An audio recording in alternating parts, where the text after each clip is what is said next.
नमस्कार, मैं धनवीर सिंह राणा। साथियों, यह मेरा ऑफिशियल चैनल फ्लैश भारत है, जिस पर मैं आप सभी को बिहार से जुड़ी हर जरूरी और अहम खबर देता हूं। अगर आपने अभी तक हमारे इस चैनल को सब्सक्राइब नहीं किया है तो बिहार से जुड़ी हर जरूरी खबर पाने के लिए अभी इस चैनल को सब्सक्राइब करें और बेल आइकन दबाकर सभी नोटिफिकेशन ऑन कर लें। दोस्तों, बिहार में इस समय जो भूचाल उठ रहा है उसकी प्रतिध्वनि सिर्फ पटना के गलियारों में ही नहीं बल्कि दिल्ली तक सुनाई दे रही है। और सबसे हैरान करने वाली बात यह है कि यह चर्चा किसी अफवाह या हवाई बात पर आधारित नहीं बल्कि बेहद संवेदनशील और गंभीर सूचनाओं पर टिकी है। सूत्रों का दावा है कि बिहार में लगभग 10 साल से लागू शराबबंदी अब अपने आखिरी पड़ाव पर पहुंच चुकी है और सरकार के भीतर ऐसी तैयारी हो चुकी है कि शराब की बिक्री फिर से खोल दी जाएगी। यह वह खबर है जिसने न सिर्फ बिहार की राजनीति में आग लगा दी है बल्कि दिल्ली के सत्ता केंद्र में बैठे नेताओं की टेबल तक झटके भेज दिए। इस पूरे प्रकरण के केंद्र में बैठे हैं बिहार के मुख्यमंत्री नीतीश कुमार, जो कभी शराबबंदी को अपनी सबसे बड़ी उपलब्धि बताते थे, लेकिन आज वही शराबबंदी उनके लिए बोझ बन चुकी है और स्थिति यहां तक पहुंच चुकी है कि नौकरशाही से लेकर गांव की चौपाल तक हर कोई यह कह रहा है कि अगर शराबबंदी को इसी तरह जारी रखा गया तो बिहार में सामाजिक तनाव, राजस्व संकट और प्रशासनिक विफलता की आग और अधिक फैल जाएगी। नीतीश कुमार पर जो दबाव है वह सिर्फ जनता का नहीं बल्कि सरकारी तंत्र का भी है और इस दबाव ने उन्हें मजबूर कर दिया है कि वह शराबबंदी की समीक्षा करें। पटना से जो रिपोर्ट सामने आ रही है वे बताती है कि बिहार सरकार की कई गुप्त बैठकों में यह साफ कहा गया है कि शराबबंदी पूरी तरह असफल हो चुकी है। अपराध बढ़ा है, पुलिस तंत्र भ्रष्ट हुआ है, तस्करी का नेटवर्क बेहद शक्तिशाली बन गया है, जहरीली शराब की वजह से मौतें बढ़ रही हैं और दूसरी तरफ राज्य का राजस्व ऐतिहासिक गिरावट पर है। बिहार को सालाना हजारों करोड़ का नुकसान उठाना पड़ रहा है और यह नुकसान राज्य की आर्थिक रीढ़ को कमजोर कर रहा है। इन्हीं वजहों से अब यह चर्चा तेज है कि शराबबंदी खत्म करके सीमित लाइसेंस आधारित शराब बिक्री की व्यवस्था की जा सकती है और इस फैसले को लेकर जो रिपोर्ट दिल्ली भेजी गई है उसने केंद्र सरकार को भी चौंका दिया है। सूत्रों का कहना है कि प्रधानमंत्री नरेंद्र मोदी को इस मामले की पूरी जानकारी दी गई है और पीएम मोदी ने इस पर कहा है कि अगर शराबबंदी की वजह से बिहार की अर्थव्यवस्था और कानून व्यवस्था बिगड़ रही है तो राज्य अपने हिसाब से निर्णय लेने के लिए स्वतंत्र है। इस बयान ने बिहार की राजनीति में और हलचल पैदा कर दी है। उधर गृह मंत्री अमित शाह को भी बिहार की स्थिति से अवगत कराया गया है और उन्होंने कानून व्यवस्था से जुड़े पहलुओं पर विस्तृत रिपोर्ट मांगी है। बताया जा रहा है कि अमित शाह को यह बताया गया कि शराबबंदी ने अपराध को खत्म नहीं किया बल्कि अपराधियों को और ताकत दी है। तस्करी का बड़ा नेटवर्क पड़ोसी राज्यों में फैल गया है और यह नेटवर्क अब इतना मजबूत हो चुका है कि पुलिस भी खुलकर कार्रवाई नहीं कर पा रही है। कई जिलों में अधिकारियों ने माना है कि शराबबंदी लागू करना अब लगभग असंभव हो चुका है। दिल्ली के शीर्ष नेतृत्व की इन प्रतिक्रियाओं के बाद बिहार सरकार तेजी से शराबबंदी को हटाने की प्लानिंग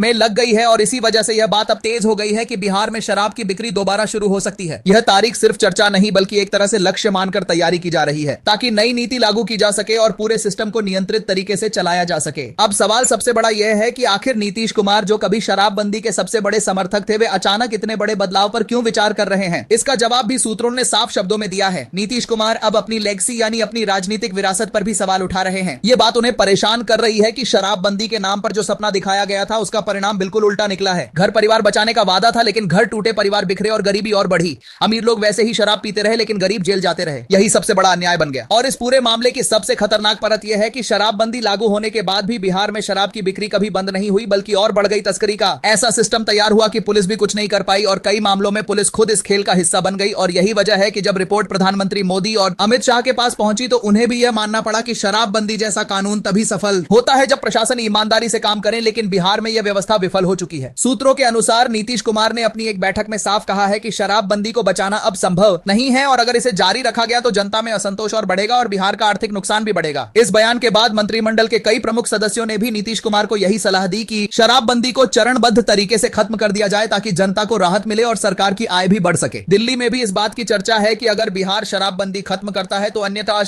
के राज्यों पर कोई राजनीतिक दबाव नहीं पड़ेगा क्योंकि शराबबंदी का निर्णय राज्य का अपना अधिकार है। केंद्र इसमें दखल नहीं करता, लेकिन केंद्र यह जरूर चाहता है कि बिहार में कानून व्यवस्था सुधरे, आर्थिक स्थिति सुधरे और जनता में असंतोष कम हो, क्योंकि बिहार एक बड़ा राज्य है और यहाँ असंतोष पूरे देश में असर डालता है। यही वजह है कि प्रधानमंत्री मोदी और अमित शाह दोनों ने यह कहा है कि बिहार अपनी नीति बदलने के लिए स्वतंत्र है और जनता की भलाई को ध्यान में रखते हुए निर्णय ले सकता है। केंद्र का यह संकेत ही बिहार सरकार के लिए हरी झंडी माना जा रहा है और अब पूरी तैयारी इसी आधार पर की जा रही है कि नई शराब नीति लागू की जाए। अगर ऐसा होता है तो यह नीतीश कुमार के राजनीतिक जीवन का सबसे बड़ा फैसला होगा। यह वही नीतीश हैं जिन्होंने शराबबंदी को महिलाओं की जीत बताया था, समाज सुधार बताया था और इसे अपनी राजनीति का केंद्र बिंदु बनाया था। लेकिन आज वही शराबबंदी उनके लिए संकट बन गई है और अब वे इसे खत्म करके नई नीति लागू करने की तरफ बढ़ रहे हैं। बिहार की जनता भी इस खबर को लेकर बेहद उत्सुक है। कई जगह लोग पूछ रहे हैं कि क्या सच में शराब फिर से खुलेगी? क्या दुकानें दोबारा लाइसेंस के तहत लगेंगी? क्या महंगे दामों पर मिलने वाली तस्करी शराब का ये युग खत्म होगा? क्या जहरीली शराब से होने वाली मौतें रुक जाएंगी? क्या पुलिस के भ्रष्ट नेटवर्क का अंत होगा? और सबसे बड़ी बात, क्या बिहार फिर से आर्थिक रूप से खड़ा हो पाएगा? नीतीश कुमार के सामने यह सबसे बड़ा मौका है कि वे अपनी छवि को सुधार सकें, क्योंकि जनता अब खुलकर कह रही है कि शराबबंदी ने जितना दुख दिया उतना किसी नियम ने नहीं दिया। जनता चाहती है कि सरकार सच स्वीकार करे और नया फैसला ले, क्योंकि लोग यह जानते हैं कि शराबबंदी फेल हो चुकी है और असल जरूरत है नियंत्रित बिक्री की, ताकि नुकसान रुक सके और तस्करी खत्म की जा सके। अभी इनमें से कुछ भी आधिकारिक रूप से घोषित नहीं हुआ है, लेकिन बिहार और दिल्ली के दोनों गलियारों में इतनी हलचल पहली बार देखी जा रही है कि यह बात पूरी तरह साफ हो चुकी है कि शराबबंदी का अंत अब दूर नहीं है और सूत्रों के अनुसार तारीख लगभग तय है। अगर यह फैसला आता है तो यह बिहार के इतिहास का सबसे बड़ा यूटर्न होगा और इसका असर आने वाले वर्षों तक रहेगा। यह सिर्फ नीति परिवर्तन नहीं बल्कि एक बड़ी सामाजिक, मानसिक और आर्थिक बदलाव की शुरुआत होगी। बिहार नई दिशा में कदम रखेगा और नीतीश कुमार को अपनी नई पहचान के रूप में पेश करेंगे। दोस्तों, जो भी हो, बिहार की हवा बदल चुकी है, लोग बोल चुके हैं और सरकार सुनने पर मजबूर है। अब देखते हैं कि बिहार किस चेहरे के साथ जागता है, नए कानून के साथ या पुराने बोझ के साथ। लेकिन संकेत बताते हैं कि बदलाव दरवाजे पर दस्तक दे चुका है।